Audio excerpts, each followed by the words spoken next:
Bismillahirrahmanirrahim. Assalamualaikum warahmatullahi taala wabarakatuh.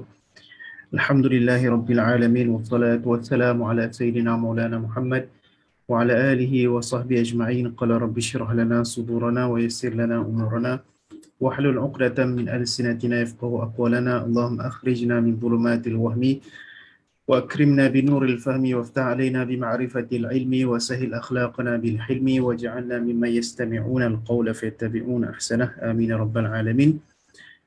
Alhamdulillah, syukur pada Allah Subhanahu Wa Taala pada malam ini, malam ke-5 Ramadan. InsyaAllah kita akan mulakan pembacaan kitab Al-Qawaidul Asasiyah fi Ulumil Quran yang dikarang oleh Al-Imam Al-Muhaddith Al-Alamah As-Sayyid Muhammad bin Alawi Al-Maliki Al-Hasani Al-Idrisi radhiyallahu ta'ala anhu wa rahimahullah wa nafa'ana bi'ulumihi wa ulumi syekhina fid darain amin.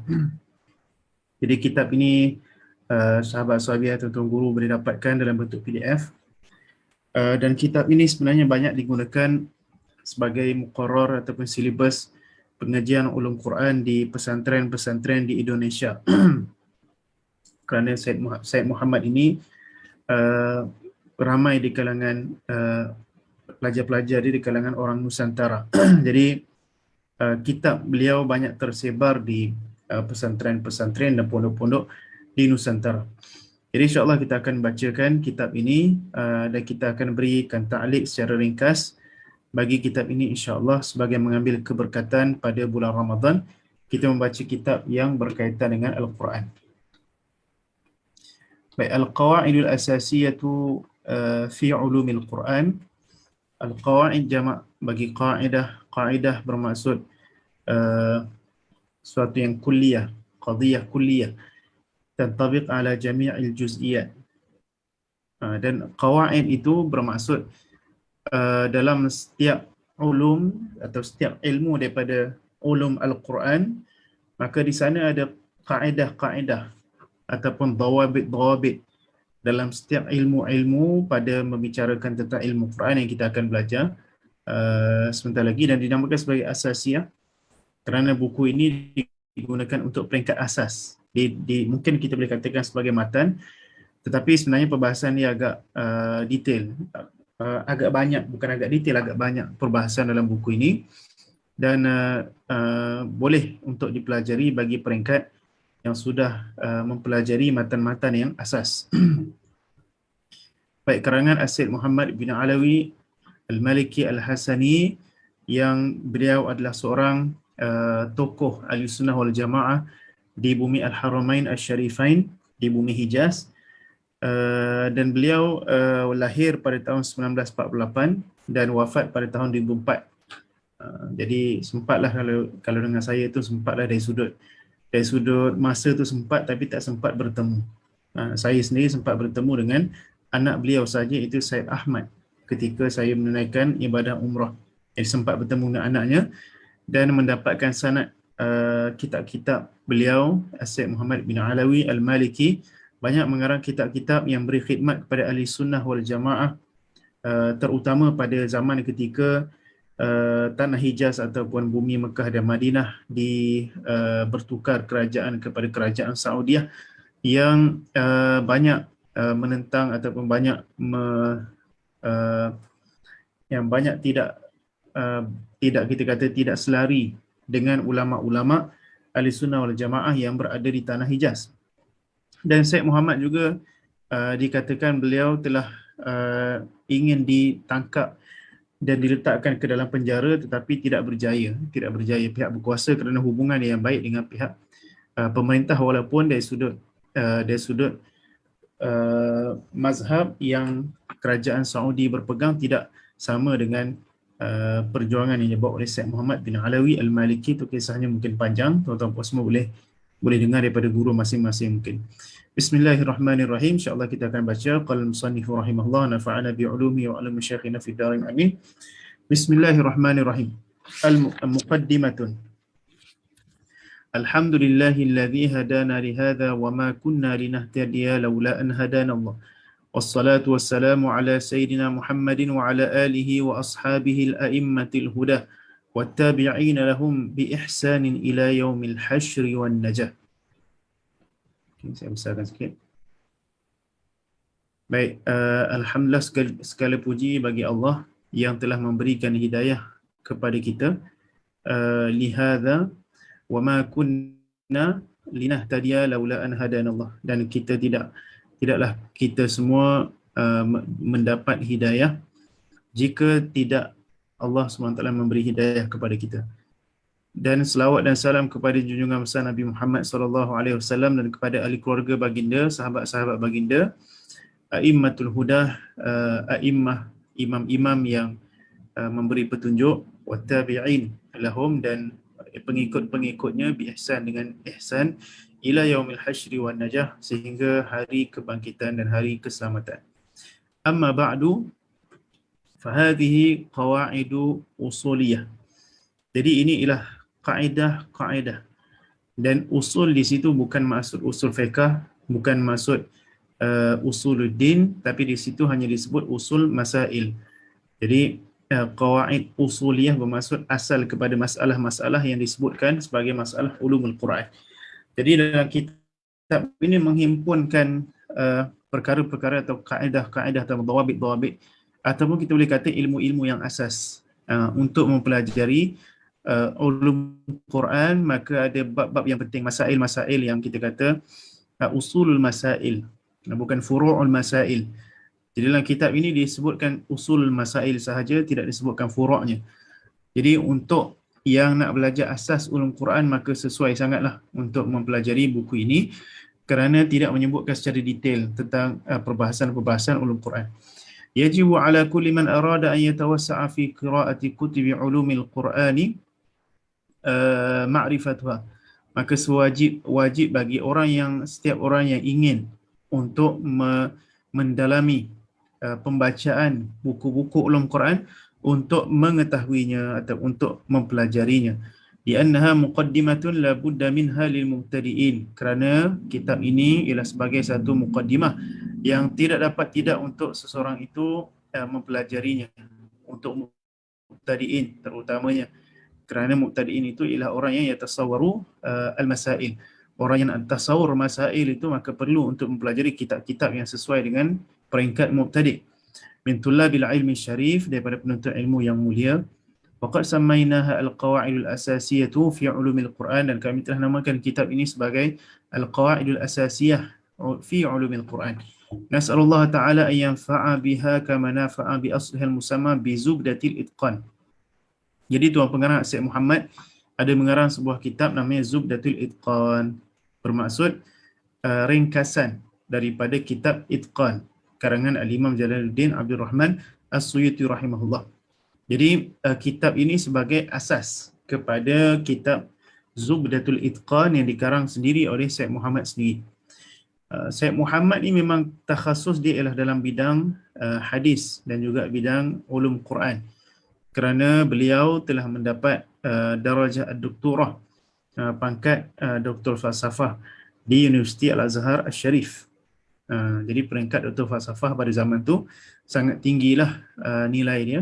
Jadi kepakaran beliau yang beliau ambil daripada Universiti Al-Azhar adalah dalam bidang ulum Al-Quran dan juga hadis. Kerana zaman dulu Azhar ni dia tak pisahkan.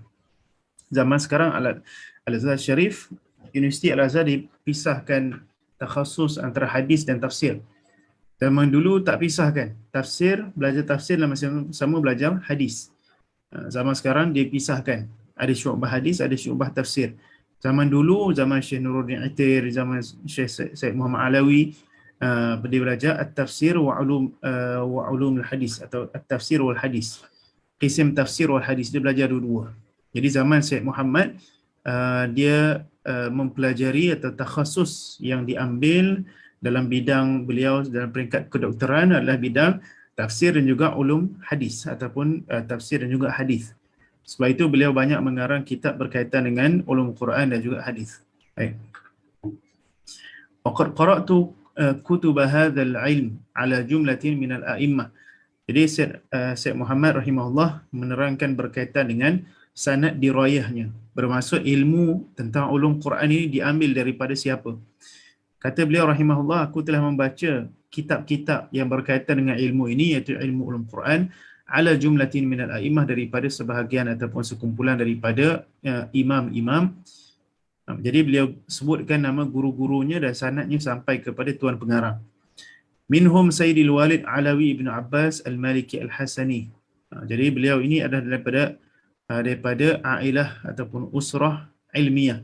Beliau ialah anak kepada seorang tuan guru, dan ayah beliau juga ialah anak kepada seorang tuan guru, Sayyid Alawi ibn Abbas ibnu Abdul Aziz, kata saya seorang lagi, Al-Maliki Al-Hasani Al-Idrisi rahimahumullah anil jami'. Jadi beliau Syekh Muhammad ialah daripada keturunan ataupun daripada keluarga ulama, Jadi beliau baca kitab asalnya, kitab Al-Imam Suyuti ini daripada ayahnya sendiri.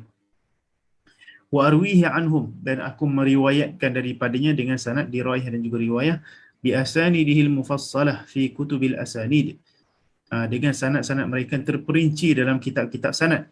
Wa nadhkuru huna sanad ashhari kutubi hadzal fan. Maka aku meriwayatkan di sini, menyebutkan di sini yang masyhur daripada kitab-kitab hadzal fan, ay fan ulumul Quran, daripada sanad kitab ulum Quran yang kitab-kitab yang masyhur yang beliau ada. Wa huwa al-itqanu bi sanad Sayyidil Walid As-Sayyid Al-Alawi. Jadi disebutkan sanad kitab Itqan fi Ulumil Quran daripada Syekh Muhammad Alawi Al-Maliki.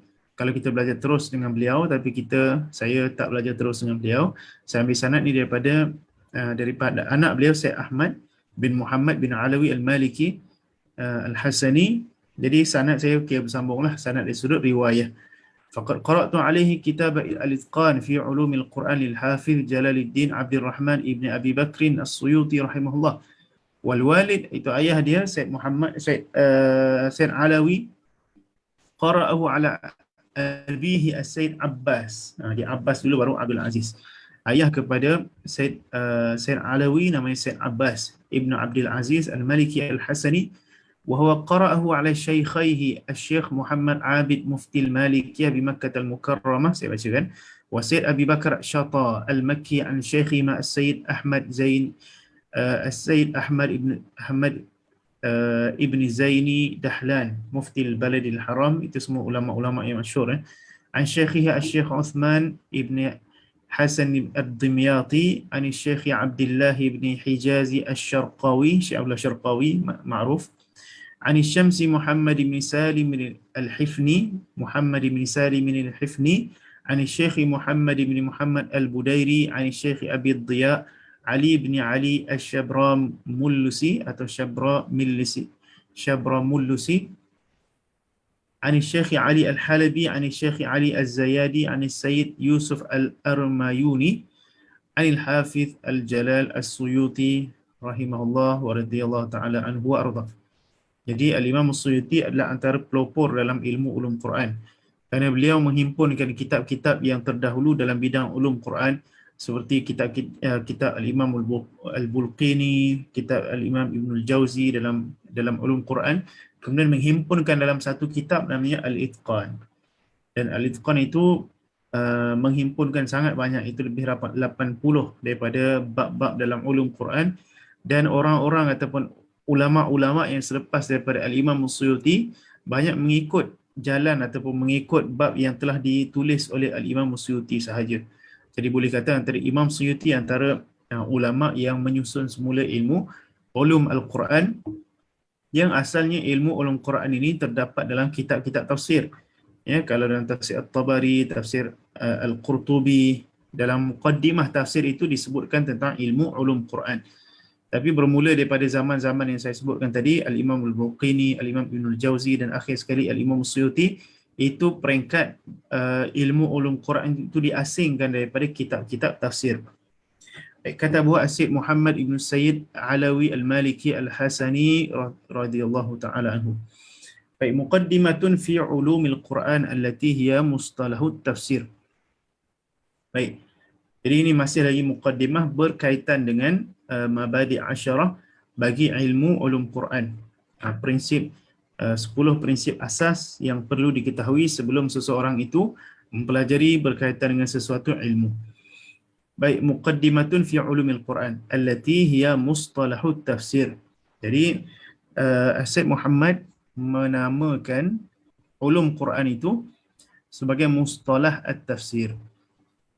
Jadi maksudnya untuk mempelajari tafsir maka kena tahu mustalah-mustalah, istilah-istilah, perkataan-perkataan, istilah-istilah yang digunakan dalam kitab tafsir yang kita perlu tahu maksudnya. Itulah ulum Quran mengikut Syed Muhammad. Maka dia kata i'lam annahu la budda min ma'rifati mustalah tafsir qabla qira'ati tafsir liyakuna al-insanu ala basiratin tamatin minhu. Dia kata ketahuilah olehmu bahawasanya tidak dapat tidak untuk seseorang itu mengetahui mustalah-mustalah atau istilah-istilah tafsir sebelum mempelajari tafsir. Untuk liyakun al-insan, seorang itu mendapat pencerahan yang sempurna tentang tafsir. Faya'riful makkiyya wal madaniyya wal nasikha wal mansukh wa asbab an-nuzul wa yatarattabu ala dhalika fahmu ma'anil ayat. Maka dengan dia mengetahui mustalahat-mustalahat itu, maka dia akan memahami makna-makna ayat. Jadi seolah-olah baik kita baca dulu. Wa man khadha at-tafsira qabla ma'rifati mustalahihi kana fi hiratin wa qalla nashatuhu waltabasat alaihi al-maqasid. Dan barang siapa yang menyelam dalam ilmu tafsir sebelum mengetahui istilah-istilahnya, maka dia dalam keadaan hairan atau dia dalam keadaan bingung. Wa qalla nashatuhu, dan dia kuranglah kecergasan dia atau kuranglah kecergasan. Kalau terjemah nasyat tu maksudnya kurang semangat. Kalau kita kata kurang semangat. Kerana apa? Kerana dia belajar tafsir sebelum faham mustalah tafsir, istilah-istilah yang digunakan dalam ilmu tafsir. Maka sepatutnya seseorang itu perlu mempelajari ulum Quran dulu sebelum mempelajari tentang tafsir. Waltabasat alaihi al-maqasid. Dia keliru, tertukar maksad antara maksad dengan maksad. Matlamat dia berubah-ubah. Kenapa? Kerana tidak memahami istilah-istilah dalam tafsir. Jadi disebutkan tentang mabadi' asyarah bagi ilmu ulum al-Quran. Tetapi kalau jika kita melihat kepada mabadi' asyarah ini, sebenarnya ini adalah mabadi' asyarah bagi ilmu tafsir, bukan ilmu ulum al-Quran. Ya, kecuali pada had sahaja, pada ta'rif sahaja Syed Muhammad memberikan ta'rif ulum Quran. Tapi yang lain diberikan ta'rif bagi ataupun mabadi' asyarah bagi ilmu tafsir. Jadi seolah-olah Syed Muhammad mengatakan ilmu tafsir itu ialah ilmu yang di luar daripada ilmu ulum Quran. Ya, tapi dari sudut tahqiqnya, kalau tahqiq masalah ini, ilmu tafsir sebenarnya adalah salah satu daripada ilmu ulum Quran. Ilmu tafsir adalah salah satu daripada ilmu Al-Quran. Ya, jadi ulum Quran itu bukan sekadar mustalah sahaja. Ulum Quran itu bukan sekadar mustalah sahaja. Tapi ulum Al-Quran itu ialah kita mengetahui qawaid. Ya, Syed Muhammad pun sebut qawaid. Kaedah-kaedah untuk kita memahami tafsir. Ya, dalam beberapa bab dari sudutnya. Kita akan sebutkan dulu. Ilmu tafsir huwa ma'khudhu min qawlihim fassartu syai'a. Diambil daripada perkataan fassartu syai'a idza bayyantahu. Jadi fassara bermaksud bayyana, maksudnya menjelaskan. Fassara tafsir maksudnya menjelaskan. Wa sumiyal ilmu al-madhkuru tafsiran li'annahu yubayyinu al-Qur'ana wa yuwaddihuhu. Dan dinamakan ilmu yang disebutkan itu sebagai ilmu tafsir kerana dia menjelaskan, menerangkan tentang Al-Quran dan menjelaskan lagi. Baik, wahadduhu, dan apakah ta'rif bagi ilmu ulum Quran, yakni ilmu ulum Quran. Jadi ilmu ulum Al-Quran huwa ilmun yubhathu fihi an ahwalil Quranil Karim min jihati nuzulihi kamakkihi aw madaniyihi wa nahwihi kasanadihi wa adaihi wa alfadhihi wa ma'anihi al-muta'alliqati bil ahkam wa ghairi dhalika.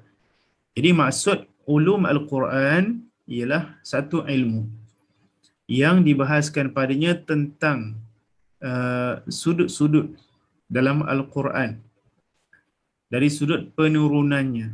Jadi kita kaji bagaimana sejarah penurunan Al-Quran, dan kita kaji di manakah diturunkan Al-Quran, waktu bilakah diturunkan Al-Quran, itu dalam perbahasan Makki dan perbahasan Madani. Wa nahwihi, dan selain daripadanya kita kaji berkaitan dengan sanad Al-Quran. Adakah sanad Al-Quran itu mutawatir ataupun masyhur ataupun ahad? Wa adaihi, dan cara untuk menyebut lafaz atau huruf Al-Quran dengan kita baca secara hadar ataupun tartil dan sebagainya. Wa alfazuhu, dan lafaz-lafaz Al-Quran, sama lafaz gharib, lafaz am, lafaz khas.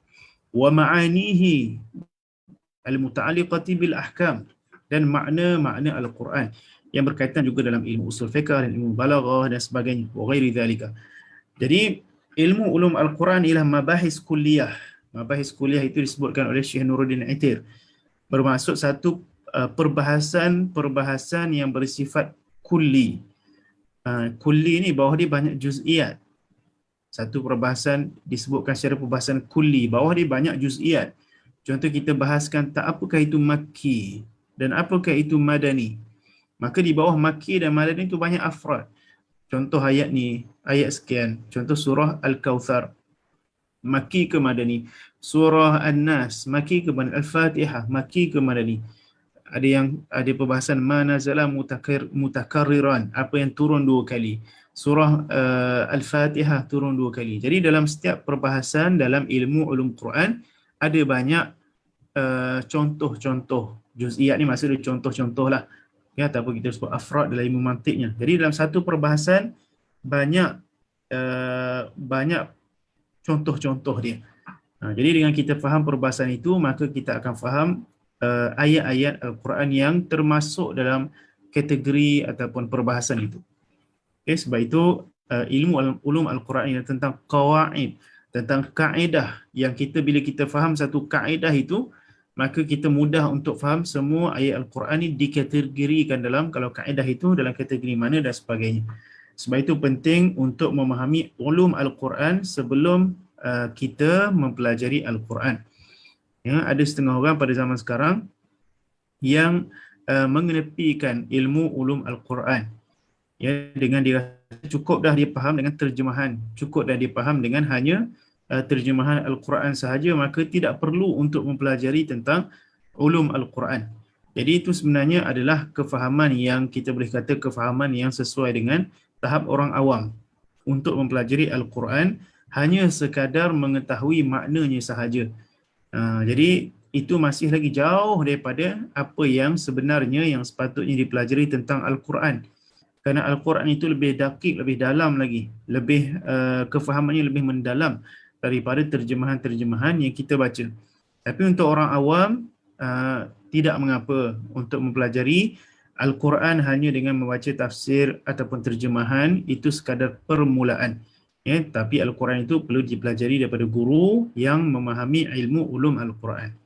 Baik, wa mawdu'uhu kalamullah azza wa jalla min al-haythiyatil madhkurah. Jadi mawdu' ulum Quran ialah kalam Allah dari sudut-sudut yang telah disebutkan. Wa faidatuhu, dan apakah faedah belajar ulum Al-Quran, iaitu at-tawassulu ila fahmi ma'anil Quran. Dan kita sebut tadi faedah itu sebenarnya faedah ilmu tafsir. Ilmu tafsir dipelajari untuk seorang itu sampai kepada memahami makna-makna Al-Quran, wal amalu bima fihi ba'dal fahmi, dan beramal dengan apa yang di dalamnya selepas dia faham. Wa thamaratuhu, dan apakah faedah samarah, ghayah, kita boleh kata ghayah daripada mempelajari ilmu tafsir, iaitu at-tamassuku bil urwatil wuthqa, kita dapat berpegang dengan tali yang kemas. Wal fawzu bis sa'adati fid darain, kita berjaya dengan masuk syurga. Wa wadi'uhu Allah Ta'ala wa nabiyuhu alaihi salatu wassalam fahuwa ilmun ilahi nabawi. Ilmu tafsir ialah ilmu yang disusun atau diajarkan oleh Allah Subhanahu wa Ta'ala dan juga Nabi Muhammad sallallahu alaihi wasallam. Wastimdaduhu, dan di manakah masdar ataupun diambil daripada mana ilmu ini? Diambil daripada minal Qur'ani nafsihi wa sunnati wa asali bil Arab. Diambil daripada Al-Quran sendiri, daripada As-Sunnah, dan juga daripada uslub-uslub Arab. Baik, wa masailuhu ma yustafadu minhu min ahkam wa aqaid wa amthal wa mawa'idh. Jadi masail ini ialah masail ilmu tafsir. Ilmu tafsir dikaji padanya daripada hukum hakam. Maksudnya hukum hakam syariat atau fiqh. Wa aqaid, dan kita juga belajar tentang akidah. daripada Al-Quran, wa amthal dan juga perumpamaan dalam Al-Quran, wa mawa'iz dan juga kita belajar nasihat-nasihat daripada Al-Quran. Wa nisbatuhu annahu min al-ulum ad-diniyah bal ra'isuha likauniha ma'khudatan min al-kitabi wa mutawaqqifatan fil i'tidali ba'da thubuti alaih. Jadi kita kata nisbah dia dengan ilmu yang lain ialah dia daripada ilmu-ilmu agama, bahkan dia adalah ilmu yang mula-mula sekali. Sebab itu setengah para ulama mengatakan ilmu ini ada tiga. Yang pertama ilmu tafsir, yang kedua ilmu hadis, yang ketiga ilmu fiqh. Dan fiqh tu ada dua, ada fiqhul akbar, itu ilmu akidah, dan juga fiqh biasalah kita sebut fiqhul kabir ke, lupa apa namanya, itu ilmu fiqh. Jadi tiga ilmu yang secara asasnya tiga ilmu agama. Yang pertama tafsir, yang kedua hadis, yang ketiga fiqh. Fiqh tu ada dua, fiqhul akbar iaitu ilmu fiqh ilmi iaitu akidah, yang kedua fiqh amali iaitu ilmu fiqh. Itu ilmu secara ringkas. Jadi dia annahu min asyrafil ulum ataupun annahu minal ulum bal ra'isuha, dia asal kepada semua ilmu tu tafsir. Sebab itu semua ilmu kembali kepada ilmu Al-Quran. Sama ada ilmu fiqh, ilmu akidah, ilmu tasawuf. Kalau satu ilmu itu tidak kembali kepada Al-Quran, maka ilmu itu tidak ada sandaran. Tidak ada sandaran, maka perlu dikaji balik adakah ilmu itu agama ataupun tidak. Kerana semua ilmu agama dan bahkan semua ilmu dalam alam ini diambil sebenarnya daripada Al-Quran. Kerana Al-Quran kama annahu kitabu syari'atin, kitabu hidayatin, annahu aidan kitabul kaun. Kitab yang menerangkan tentang alam. Baik.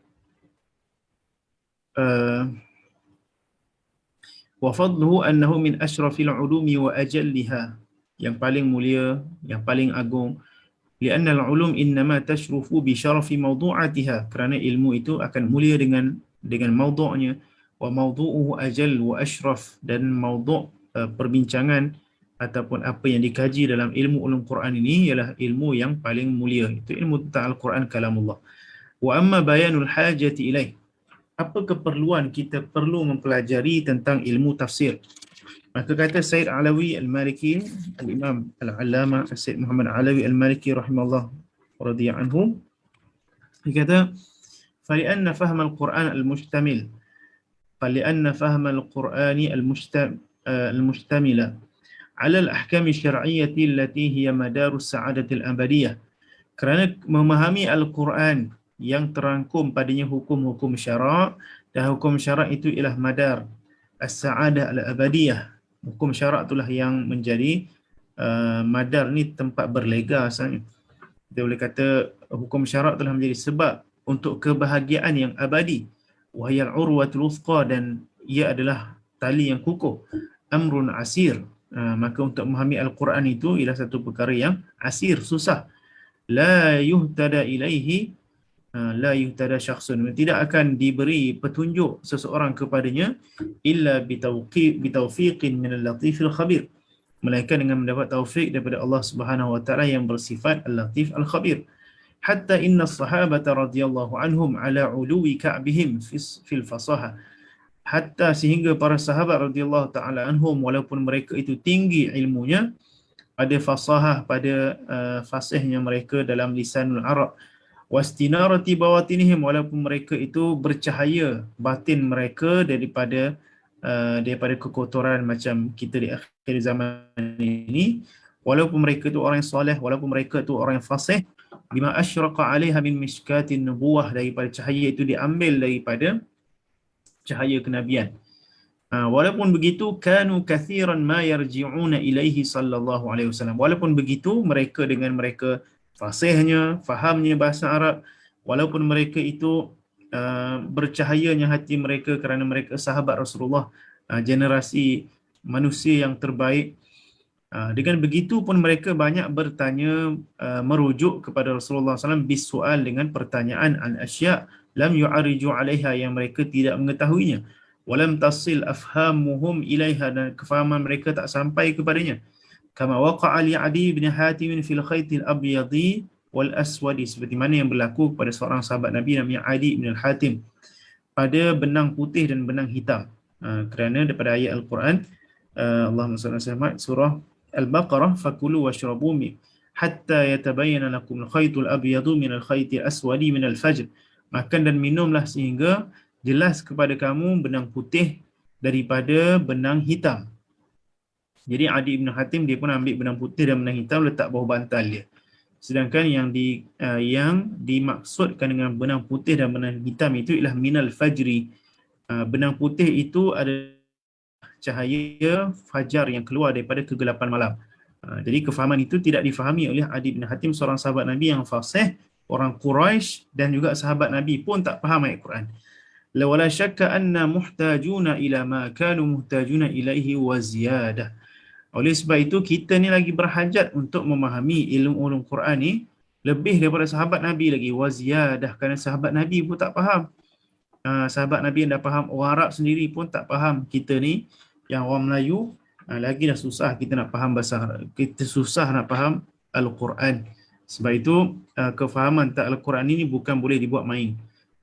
Kerana Nabi kata, man qala fil Quran bi ra'yihi falyatabawa maq'adahu minan nar. Siapa yang bercakap tentang Al-Quran dengan hanya menggunakan akal dia, maka dia menempah satu tempat di dalam neraka. Sebab itu kena berhati-hati dalam menyebut makna bagi perkataan Al-Quran.